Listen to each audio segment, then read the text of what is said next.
Okay, so first chapter of biology and यहाँ पर जो आपके पास आने वाला है बेटा, ये एक्चुअली एक यूनिट के अंदर पढ़ेंगे और ये जो यूनिट हमारे पास होने वाली है, आने वाली है diversity in living world. Well, diversity in living world का पहला चैप्टर आपके पास रहने वाला है द लिविंग वर्ल्ड। अभी लिविंग वर्ल्ड क्या होता है, कैसे होता है, इस चीज को समझना है। हाँ, चैप्टर वैसे तो अगर मैं बोलूं तो even if after self reading अगर आप देखोगे तो you will be able to analyse all the things कि हाँ हम लोग जो है आराम से पढ़ लेंगे, but there are few things that require the assistance of teacher, right, जिसमें हो सकता है कि आप लोगों को टीचर की जरूरत पड़े, क्योंकि वो थोड़ी बहुत चीजें जो एनसीईआरटी में मेंशन नहीं है उनको लेकर आप लोगों को थोड़ी सी सावधानी बरतनी, क्योंकि उसमें आप लोग जो है मिस्टेक्स कर सकते हैं। Okay, so first is the living world and we are directly coming to the point. If I am asking you what is living, तो आप लोग क्या बोलोगे? सर बचपन से पढ़ा है anything that grows, that reproduce and that can eat their own food या blah blah, locomotion, हाँ, breathing, respiration, हाँ, मतलब ऐसी सारी चीजें हम लोग अगर किसी में देखते हैं तो living होती है। But in this chapter आप लोगों को बताया जा रहा है कि living के बारे में नहीं बोल रहा हूँ, सिर्फ living।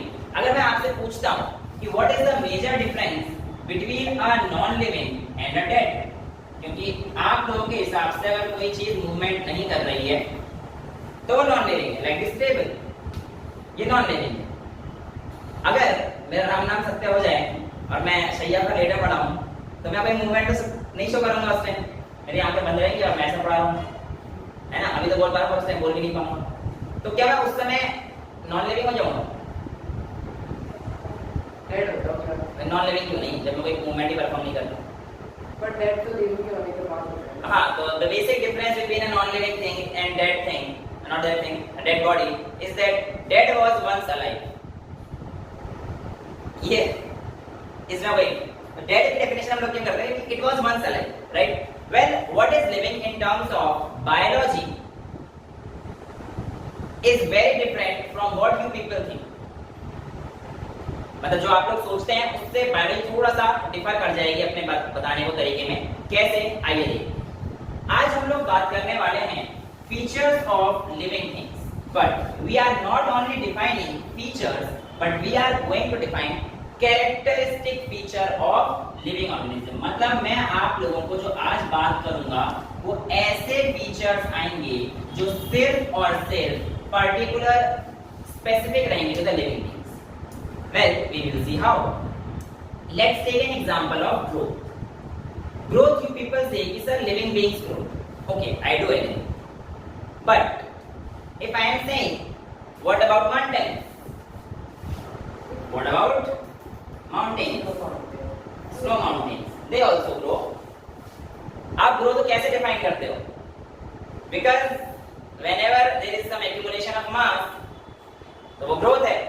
और स्नो माउंटेन के ऊपर अगर स्नो आ गया है तो इट इज ग्रोथ, बिकॉज उसकी हाइट बढ़ गई, मेरी हाइट बढ़ जाए, बढ़ नहीं रही है काफी साल से, मतलब well it will be a growth, तो माउंटेन्स डू ग्रो। इसका मतलब तो growth is not the characteristic funda of living beings, है बट कैरेक्टरिस्टिक नहीं, because I have shown you कि mountains also grow. Well, why this growth happens, ये हम लोगों को जानना बहुत जरूरी है। अगर मैं बात करता हूँ, हमारी बॉडी में एक मेटाबॉलिज्म नाम की चीज चलती है, भी आपके पास आगे आएगा कि क्या मेटाबॉलिज्म कैरेक्टरिस्टिक फंडा है या नहीं है, उसको हम लोग यहीं से रिलेट कर लेते हैं। What is meant by the term metabolism? Metabolism क्या होता है बेटा? So metabolism is something, the sum of all the living reaction that is taking place inside the body. जो हमारी बॉडी के अंदर जितनी भी रिएक्शंस हो रही हैं वो हमारे पास किस में आती है बेटा? मेटाबॉलिज्म। इट मींस जो रिएक्शंस हमारे पास हो रही हैं वो लिविंग है, ये हमारी बॉडी के अंदर हो रही हैं। यस, इट इज ट्रू, क्योंकि आपके पास जो हमारी बॉडी के अंदर रिएक्शंस हो रही हैं, अगर आप कह रहे हो कि मैं टेस्ट ट्यूब में बाहर लेके रख दूं तो कहीं ना कहीं कुछ रिएक्शन तो होंगी, but still the reactions are living, right? So metabolism is confined to the characteristic feature of living beings, but growth नहीं था। In growth कुछ non-living organism भी दिखा देते। But what was the basic difference then in growth of a non-living organism and a living organism? अगर मैं आपसे पूछता हूँ कि बेसिक डिफरेंस है, so the basic difference is in terms of living organism the growth is from inside the body. मेरी growth अंदर से होगी।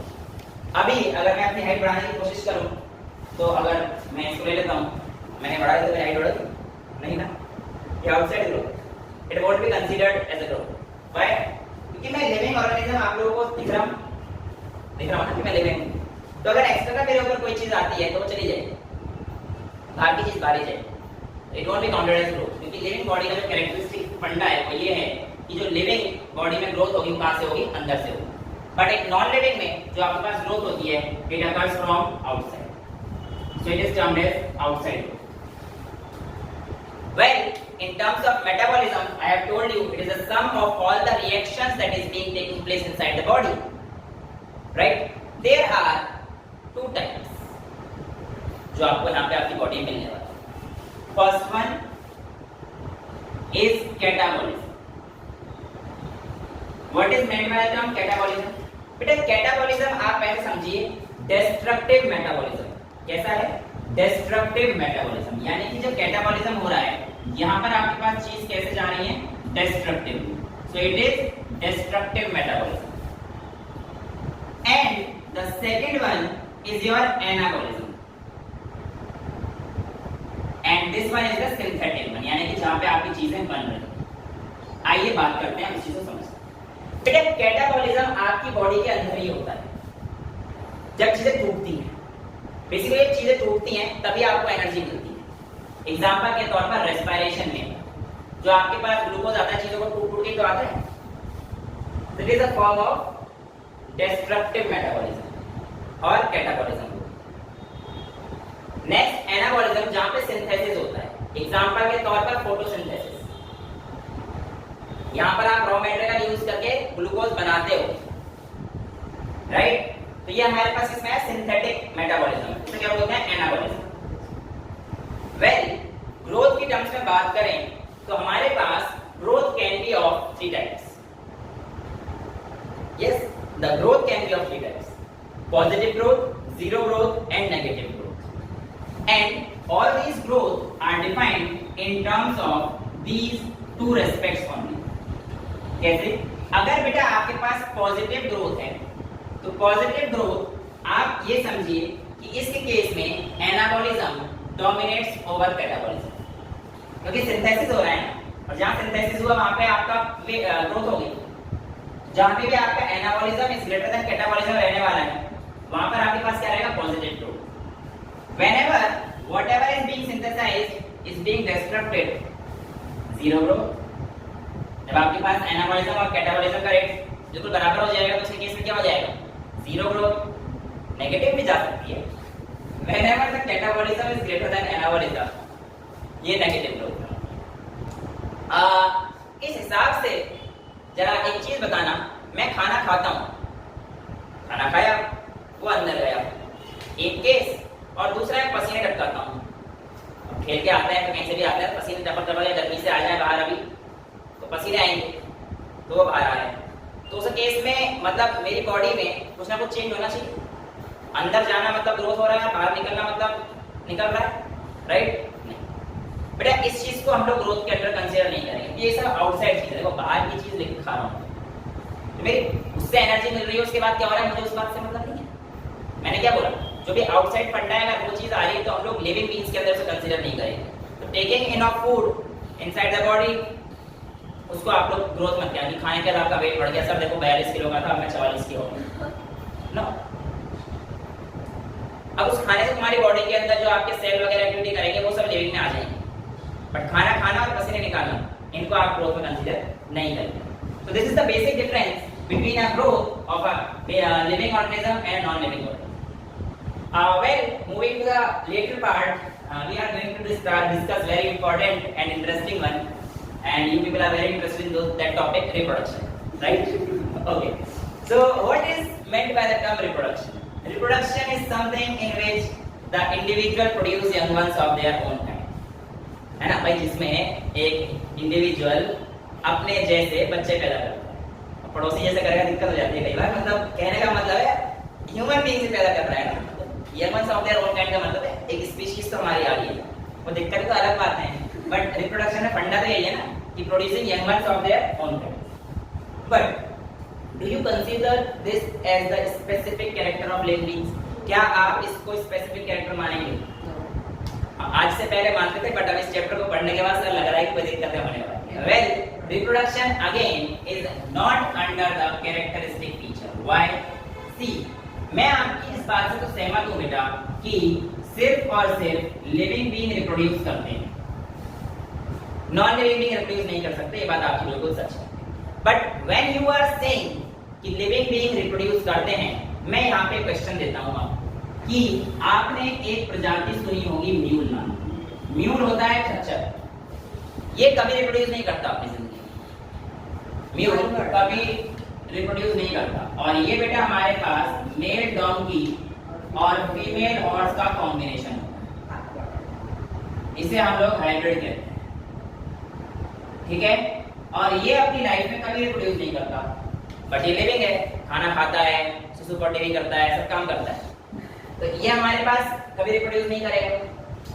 नेक्स्ट हमारे पास आता है इनफर्टाइल कपल, यानी कि आप लोगों ने आजकल बहुत सुना होगा कि भाई शादी को 6 साल हो गए पर बच्चे नहीं हो रहे। भाई अगर रिप्रोडक्शन का हम लोग कैरेक्टरिस्टिक कर रहे हैं तो जिसकी शादी हुई है, वैसे तो बिना शादी के बच्चे हो जाते हैं, बट स्टिल हम लोग अगर एक ट्रेडिशन में लेते हैं तो इनफर्टाइल कपल कई हमने देखे हैं जो शादी due to some reproductive failure, है ना, बहुत सारी प्रॉब्लम्स होती हैं that we will be dealing in biology class 12, जहां पे हम लोग रिप्रोडक्शन के बारे में पूरी डिटेल में पढ़ेंगे, है ना। तो यहाँ पर भी दिक्कतें हैं कि भाई लिविंग तो है बट रिप्रोड्यूस नहीं कर पा रहे। So again, reproduction is not considered as the characteristic funda of the living organism. Well, once again, एक अगला पार्ट उठाते हैं, respond to external stimuli. क्या पॉइंट बोला बेटा मैंने? Respond to external stimuli. देखिए, यहाँ पर हम लोग बात करते हैं तो आप ऐसे समझिए कि स्टिमुलाई का मतलब होता है चेंज। जैसे कि यहाँ पर आप लोग बैठे हुए हैं आराम से या कुछ जैसे पढ़ रहे थे, सपोज किसी ने दरवाजा खोला, कितने अच्छे से पढ़ रहे हो, दरवाजा खोलते सबसे पहले नजर तो बाहर जाएगी, इतने अच्छे तो हो नहीं कि हम लोग किताब के कीड़े हैं, हम लोग यहीं पे देखेंगे हम इधर उधर क्या हो रहा है हमें नहीं मालूम, ऐसा तो नहीं होता। यू विल बी रेस्पॉन्डिंग कि आप कौन आया भाई, अच्छा ये हाँ अंकल जी क्या हाल है, बस अपनी कॉपी किताब बंद करो, अब अंकल जी आंटी जी के साथ बैठ जाओ, XYZ, यही होता है। Means you are responding to the external stimuli. Well, to be honest, yes, the living beings they respond to external stimuli. Example को तो मैं भी थप्पड़ मार दूं किसी के तो तुम लोग हाथ ऐसे रखोगे, तुम तो अब नहीं मार सकते, है ना। हाँ तो मतलब मैं मारूंगा तो तुम रेस्पॉन्ड तो करोगे, या फिर मैं ऐसे मारूं तुम बचाने की कोशिश करोगे। तो स्टिमुलाई मींस जो बाहर से चेंज आ रहा है, तुम आराम से बैठे हुए इस समय कोई चीज थोड़ी आ रहा है, जब कोई बाहर से चेंज आएगा तब तुम उसके लिए रेस्पॉन्ड करोगे। बट ये टेबल है, कितनी गर्मी हो कितनी धूप है, इससे क्या फर्क पड़ रहा है, पड़े रहते हैं। भाई तुम्हें हर किस देर में गर्मी लगेगी क्या, तो सर एसी का बटन चालू कर दो फटाफट से। It means you are responding to the external condition, external में जो चेंज हो रहा है, क्योंकि चेंज क्या है, टेंपरेचर में चेंज हो रहा है, and you are responding. Table तो मुझसे कभी नहीं कहता भैया एसी चलाता, तुम लोग ही कहते हो। It means living beings respond to external condition. But यहाँ पर एक अच्छा क्वेश्चन आता है, a patient in coma, a patient in coma, इसकी बात अगर मैं करता हूँ, मान के चल लीजिए एक कोमा पर्सन है, मैं आया पड़ा हूँ, अब लेट नहीं सकता यहाँ पे, अब ऐसा समझ में लेटा हूँ, अब कोई भी आ रहा है बस आते रहो, इतने सारे फैमिली मेंबर आएंगे, सब कुछ करेंगे, वो बंदा ऐसे का ऐसे, बंदा ऐसे का ऐसे, ऐसा ही रहे, कोई आ जाए, उसकी पुरानी गर्लफ्रेंड भी आ जाए, XYZ कोई भी आ जाए, बट वो नहीं रहेगा, नहीं हिल सकता बेचारा, कोमा में सारी जो फंक्शनिंग है उसकी जगह देखने की सब खत्म हो चुकी है। तो इसका मतलब रेस्पॉन्ड नहीं कर पा रहा है एक्सटर्नल स्टिमुलाई के केस में, तो क्या ये कैरेक्टरिस्टिक फीचर होगा लिविंग बीइंग का? तो इस हिसाब से तो ये भी नहीं है, क्योंकि a person lying in coma is not responding to external stimuli, वो नहीं कर रहा ना, वो थोड़ी कह रहा है कि भैया अगर वो पड़ा हुआ है, अच्छा ये अंकल आए, ओ हेलो अंकल, नहीं, फिर तो पूरा कोमा ही खत्म हो जाएगा, तो सब कुछ सही हो जाएगा। बट यहाँ पर भी मैं एक थोड़ा सा कटाक्ष करता हूं कि a person in coma it responds to external stimuli, वो करता है कैसे, आइए समझते हैं। अब मैं कोमा में हूँ, डॉक्टर आएगा मेरे अंदर सुई ठोक के जाएगा, तो मेरी बॉडी उसके लिए तो रेस्पॉन्ड कर ही रही है ना। अब मेरी बॉडी के अंदर जो चेंज हुए उसके लिए मैंने रेस्पॉन्ड किया। समझ पा रहे हो? कहने का मतलब कि person in coma also shows response to external stimuli. हाँ, वो बाहर के लोगों को देखकर अपने हाथ पांव नहीं बता पा रहा, बेचारा ब्रेन डेड पड़ा हुआ है, लेकिन उसकी बॉडी के अंदर थोड़े बहुत जो फंक्शंस कर रहे हैं, जब आप उसे इंजेक्शन वगैरह दे रहे हैं तो इसका मतलब वो मेडिसिन के तो भी काम कर रहे हैं ना। उसकी body it is responding to injection वगैरह क्या है, एक्सटर्नल थिंग्स ही तो है बेटा उस body. So yes, the response to external stimuli, या इसे एडेप्टेशन भी बोल देते हैं। या तुम्हें गर्मी लग रही है, तुम तो जाके भाग के एसी में आना चाहोगे, या तुम पेड़ के नीचे जाना चाहोगे। अब एक नॉन लिविंग थोड़ी भाग जाएगा पड़ता हुआ कि भैया गर्मी लग रही है मैं जाऊंगा वहां पे, नहीं जा सकता। The response to external stimuli, it is the defining character of a living. So we have done with two defining character. कौन सा है? The metabolism. Although some reactions takes place in vitro, in vitro मतलब test tube में करते हैं, but still the reactions are living. Reaction तो living थी ना. And second thing is response to external stimuli, or we can say consciousness.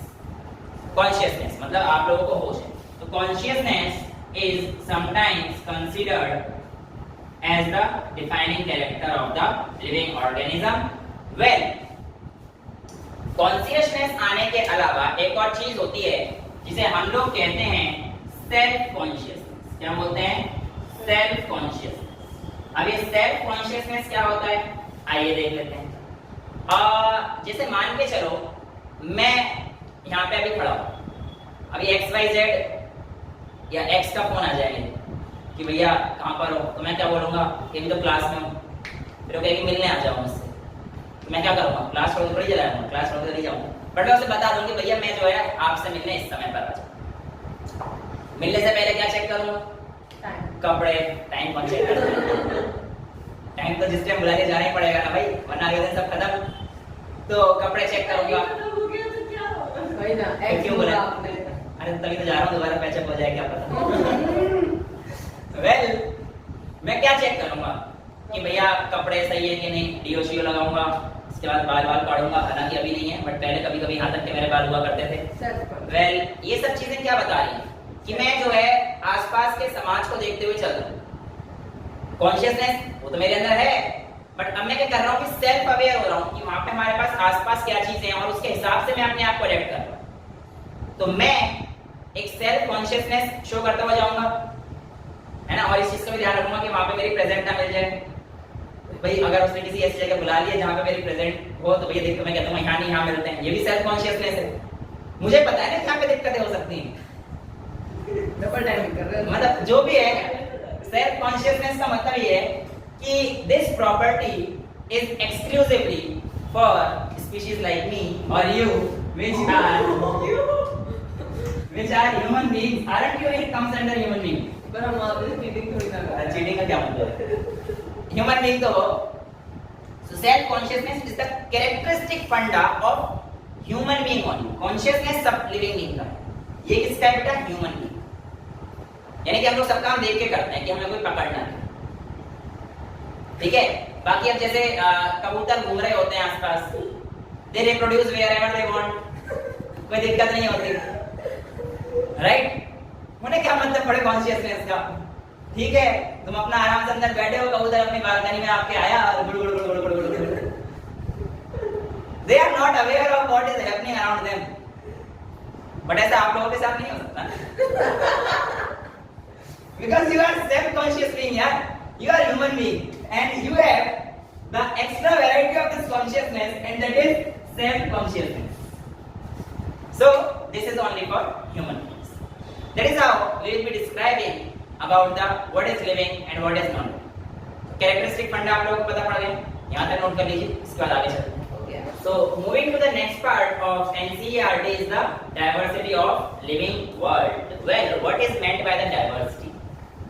Diversity मतलब आपके आसपास इतनी सारी अलग अलग चीजें आपको दिखाई दे रही हैं, पेड़ दिखाई देते हैं, जानवर दिखाई देते हैं, इंसेक्ट्स दिखाई देते हैं, बहुत सारी अलग अलग चीजें, यही सब तो डाइवर्सिटी का मतलब। Diversity means different forms, diversity means different forms. और जब आप लोग अपने आसपास इन सभी बायोलॉजिकल चीजों को देखते हैं कि आपके आसपास लिविंग चीज कितनी है, आपके आसपास पेड़ पौधे हैं, आपके आसपास जानवर हैं, आपके पेट्स हैं, मेरे पेट्स होंगे, जो भी एक्स वाई जेड जितनी भी चीजें देखते हैं, चींटी दिख गई, कभी कभी तितली दिख गई, ये सारी चीजें हमारे पास कितनी सिंपल है। जब ये सब लिविंग फॉर्म्स इस डाइवर्सिटी के अंदर आ जाते हैं तो इसको हम लोग बोल देते हैं बायोडाइवर्सिटी। सिंपल सी बात है, बायो मींस लाइफ, राइट। सो यहाँ पर हम लोग बायोडाइवर्सिटी की अगर बात करते हैं तो एक एस्टिमेट्स के मुताबिक we are having 1.7 to 1.8 million species around us. अब इतनी सारी स्पीशीज और इसको याद रख पाना तो पॉसिबल नहीं है बेटा, तो कहीं ना कहीं साइंटिस्ट को भी दिक्कत आई होगी और हमें तो दिक्कत क्या ही आएगी, हमें 2-4 तो नाम ही पढ़ने हैं। बट स्टिल जो हमारे पास साइंटिस्ट थे उनको प्रॉब्लम तो कई सारी फेस करनी पड़ी होंगी। अब उनको क्या क्या प्रॉब्लम्स फेस करनी पड़ी थी, क्या क्या चीजें आई थी, ये हम लोगों को जो है थोड़ा सा ध्यान में रखते हुए इस डाइवर्सिटी के टॉपिक को ध्यान में रखना, राइट। ओके, जब इतने सारे हमारे पास नाम हैं तो बेटा कुछ ना कुछ ऐसा सिस्टम तो होना चाहिए ना जिससे हमें पता पड़े कि हाँ भाई एक तरीका हो। एग्जाम्पल के तौर पर अगर मैं बात करता हूँ कि आपके पास एक चाइना रोज है, क्या है, चाइना रोज है। अब कहीं पे जाओगे, एक जगह कहता है ओ सी दिस चाइना रोज, मैं कहा अच्छा ठीक है भैया जी। फिर एक अंग्रेज आया हमारे पास, इंग्लिशर आया, मतलब कोई आया होगा यूके से, ओ शू फ्लावर, पागल वागल हो गया है, this shoe rose, no no this shoe flower. फिर इतने आएगा एक हमारा हिंदुस्तानी देसी भाई, मैं बुढ़े लगा फूल क्यों लड़ रहे हो। तो मतलब क्या हो रहा है यहाँ पे चीजें कि एक स्पीशीज के अलग अलग नाम आ रहे हैं। This is vernacular language. Vernacular मतलब जो वहां पे लोकल लैंग्वेज है, वहां पे किसी भी चीजों के नाम अलग अलग। अगर कहीं पे स्पैरो जा रही है तो अंग्रेज बोलेगा हाउस स्पैरो इज गोइंग, हम क्या बोले थे, गौरैया जा रही है। तो यहाँ पर बड़ी दिक्कतें हो रही है ना कि मतलब आप लोगों के पास अलग अलग एक ही चीज के अलग अलग नाम हो रखे हैं, तो ये तो बड़ी प्रॉब्लम हो जाएगी। क्योंकि ऐसा तो है नहीं कि सिर्फ एक ही जगह पर जाकर आप लोग कह दोगे कि बेटा ये आपका नेम है, ये रख ले हमेशा, नहीं भाई। हमारे पास एक नॉर्मल देख लो, एक काशीफल होता है, उसको कहीं जाओगे कद्दू बोल देते हैं, कहीं जाओगे सीताफल बोल देगा, कोई कह देगा पंपकिन दे दे, तो मतलब अलग अलग नेम हो गए ना उस चीज के।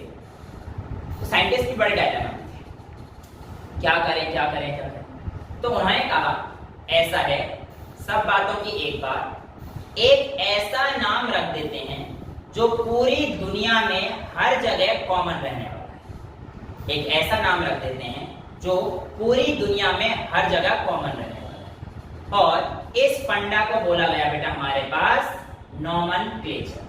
Nomenclature means naming of an organism, यानी कि जहां पे आप नेमिंग करोगे किसी भी ऑर्गेनिज्म को, किस ब्रांच के अंडर आएगा, nomenclature. Well, father of nomenclature हम लोग कार्लस लिनेयस को बोलते हैं। किसको बोलते हैं बेटा, कार्लस लिनेयस, ठीक है। अब Carolus Linnaeus was the first one to introduce nomenclature. But जैसे कि मेरे पास मान के चलिए एक पौधा है कैरोफाइलस, ये मेरे पास एक पौधा है, ठीक है।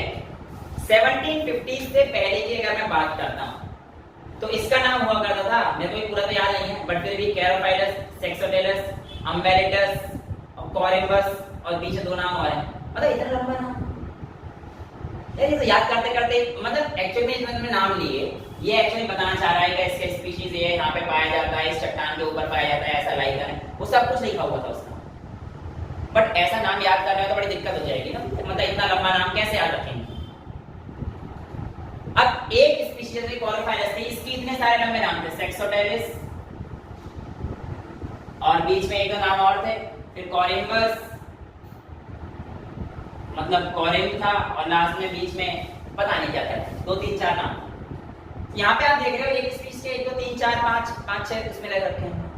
तो ऐसे नॉमेनक्लेचर को हम लोग कहते थे पॉलिनोमियल नॉमेनक्लेचर। क्या बोलते हैं, पॉलिनोमियल नॉमेनक्लेचर। भाई साहब इतने लंबे लंबे नाम कौन याद करेगा, नहीं रख सकते, हर जगह तो नहीं रख सकते। मेरी तरह बहुत से लोग होंगे जो नाम भूल गए होंगे, है ना। So it was a very difficult task to remember इतना लंबा नाम। तो साइंटिस्ट ने क्या कहा, भाई इसे हटाओ, कुछ मतलब तरीका लाओ कि जिससे कुछ आसान हो जाए। तो उन्होंने क्या किया बेटा, फॉलो किया बायनोमियल नोमेनक्लेचर। कौन सा फॉलो किया, बायनोमियल नोमेनक्लेचर। अब बायनोमियल नोमेनक्लेचर के अकॉर्डिंग हमारे पास क्या होता है, उन्होंने कहा किसी भी स्पीशीज के आप सिर्फ दो नाम दीजिए, किसी भी स्पीशीज के आप सिर्फ दो नाम दीजिए। एग्जाम्पल के तौर पर अगर आपको नाम देना है इसका पैंथेरा टिग्रिस, यहां पर आप लोगों के पास ये टाइगर का नाम, एक आम का नाम ले लेते हैं मैंजीफेरा इंडिका। अब इन दो नाम में एक दिक्कत है, एग्जैक्टली ये आई हमारे पास बड़ा नहीं आया। देखिए आप लोगों को देखने लग रहा है कि यहाँ पर दो नाम है, यहाँ पे दो नाम, बट एक्चुअल में क्या है, ये जेनेरिक नेम है। यानी कि बायनोमियल नोमेनक्लेचर में जब भी आप लोग लिखेंगे तो बेटा ये आपके पास जेनेरिक नेम होगा और ये आपके पास स्पेसिफिक एपिथेट यानी कि स्पीशी का नाम।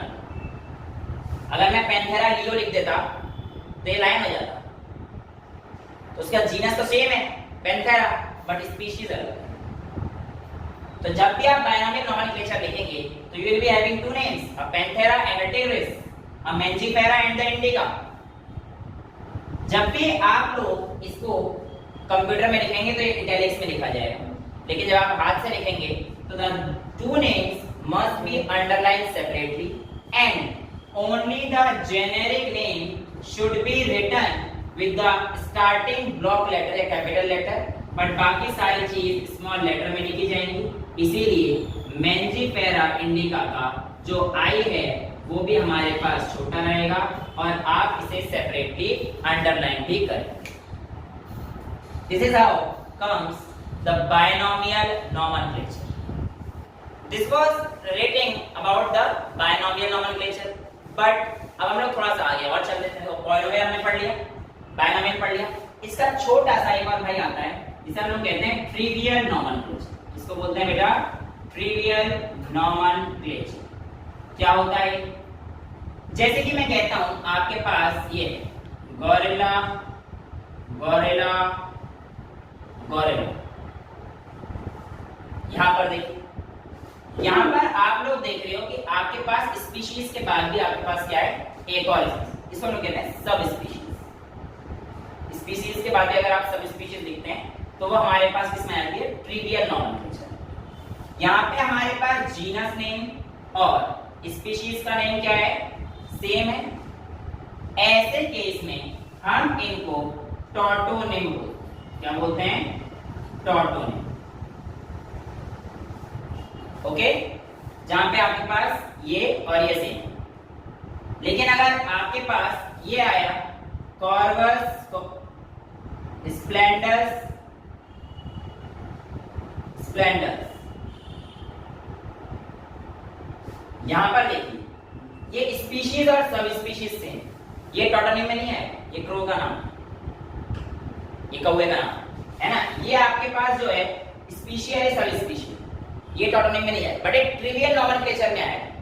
क्यों, क्योंकि यहाँ पे हमारे पास स्पीशी के बाद सब स्पीशीज को लेके आए। तो whenever there is the introduction of subspecies while writing the name, scientific name, then it comes under trivial nomenclature. आप लोगों को कई बार ऐसा भी दिखाई देगा कि मैंजीफेरा इंडिका लिन, लिन का मतलब है कि ये जो नाम दिया है लिनेयस साहब ने दिया है, लेकिन हुआ क्या कि मुझे ये नाम पसंद नहीं आया और आगे जाके मैंने डिस्कवरी कर दी और उसके बाद जो है दुनिया में जो है आप लोगों का इसका नाम चेंज करना पड़ा। इसका नाम क्या करना पड़ा, आपको चेंज करना पड़ा। तो चेंज करते टाइम आप लोग क्या करेंगे कि जो जैसे मान के चलो मैंने चेंज कर दिया, ठीक है, चलो एक्स साइंटिस्ट ने कर दिया, तो मेरा बहुत ज्यादा पेन है, लिनियस साहब को टक्कर नहीं दे सकता, एक्स साइंटिस्ट ने चेंज कर दिया। तो आप क्या करेंगे, जिस साइंटिस्ट ने चेंज किया बेटा इसको हटाएंगे नहीं, इसको आप ब्रैकेट में कर देंगे और जो नया साइंटिस्ट जिसने नेम का इंट्रोडक्शन कर रखा है उसका नेम इसके आगे। ये इसलिए कि इससे पहले ए क्रॉस नहीं है, एक्स है जो साइंटिस्ट ने डिस्कवर किया। तो लिन साहब ने पहले ये नाम दिया था और अब ये नाम प्रचलन में आ चुका है। Well, a very interesting fact about these names ये कभी भी चेंज नहीं हो सकते। Why? क्योंकि ये जितने भी नेम्स हैं बेटा ये एक्चुअली लैटिन लैंग्वेज से लिए गए हैं। कौन से लैंग्वेज से लिए गए हैं? Latin, right?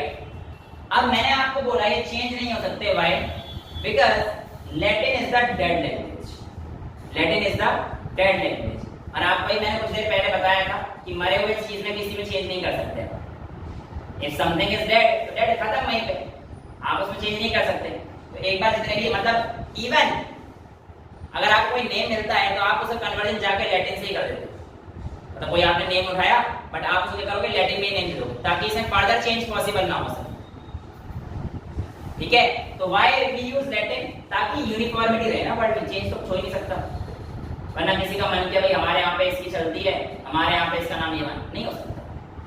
लैटिन एक डेड लैंग्वेज है, वो आपके यहाँ पे भी सेम है, मेरे यहाँ पे भी सेम है। ठीक है, so why we use Latin? Because it is a dead language. Also it is said, एक और पॉइंट, इट इज सेड कि लैटिन जो है पहले स्कॉलर्स द्वारा यूज करी जाती थी। तो स्कॉलर द्वारा यूज करी तो पढ़े लिखों की लैंग्वेज मानी जाती है। भाई पढ़े लिखे हुए काम पढ़े लिखे में रहने दो, तो हम लोग बायोलॉजिकल नेम सारे जो है लैटिन कर लेते हैं। इसके दो कारण ऐसा भी बोल जाते हैं कि earlier Latin was used by scholars. Well, यहाँ पर आप लोगों को जो एक दो चीजें आपको ये बता दी गई हैं आयु लिखते वक्त कि भैया हमारे पास ये सारे नेम कौन दे रहा है, कैसे दे रहा है, हम लोग किसकी माने, क्यों माने, राइट? लड़ाई तो अब भी हो जाएगी, हम लोग क्यों माने? तो इसके लिए काउंसिल बनाई जाती है, पूरी काउंसिल होती है। जो आपके पास जितने भी बॉटनिकल नेम है वो एक जगह पूरे स्थापित होकर बैठते हैं, फिर वो अपना काम करते हैं। जितने बॉटनिकल नेम है वो अलग जगह से बनते हैं, जितने आपके पास जूलॉजिकल नेम है वो सब अलग जगह से बनते हैं। कैसे बनते हैं आइए देखते हैं। जितने भी आपके पास बॉटनिकल नेम है बेटा उसके लिए जो बॉडी रिस्पॉन्सिबल है वो है ICBN। ICBN is international code for botanical nomenclature. ICBN क्या है? International code for botanical nomenclature. ठीक है, ये हमारे पास किसका ध्यान रखती है? जितने भी आप लोगों के पास बॉटनी के नाम वो आपके पास किसमें आते हैं? ICBN। ऐसे आपके जूलॉजी के नाम जो आएंगे वो किसमें आएंगे? International code for zoological nomenclature. अब आपके पास इसके अलावा दो तीन चीजें होती हैं। एक आता है ICNCP। ये किसके लिए होता है बेटा? एक्चुअल में आप लोगों ने कोई नए प्लांट कल्टीवेट कर दिए, कल्टीवेटेड प्लांट्स है मान के चलिए आपके पास। अब उनके बॉटनिकल नाम तो है नहीं क्योंकि आप लोगों ने कल्टीवेट कभी करे हैं, तो वो किस ब्रांच के अंदर जाएगा? उनके लिए होता है international code for nomenclature of cultivated plants. Cultivated plants, हाँ बेटा, जो आप लोग सिंथेटिकली कल्टीवेट करेंगे लैब वगैरह में। International code for nomenclature of cultivated plants ICNCP। ठीक है, ऐसे हमारे पास एक आता है ICVN, international code for viral nomenclature. जितने भी आपके पास वायरसेस वगैरह होंगे। एक आता है आपके पास international code for bacterial nomenclature ICBACN, यानी कि international code for bacterial nomenclature. ICVN international code for viral nomenclature. ये सब किस चीज से आ रहे हैं? डिबेट करेगा वायरस से जितने भी आ रहे हैं उनके नाम कौन डिसाइड करेगा? ICVN। और बैक्टीरियल वाले कौन करेगा? ICBACN।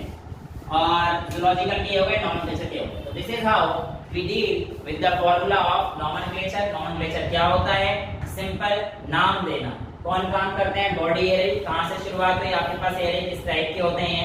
वैसे तो आपके पास अभी होमोनेम, टोटोनेम बहुत सारे होते हैं, बट इतना डिटेल में आपको जाने की जरूरत नहीं है, आप लोग का काम इसमें से चल जाएगा।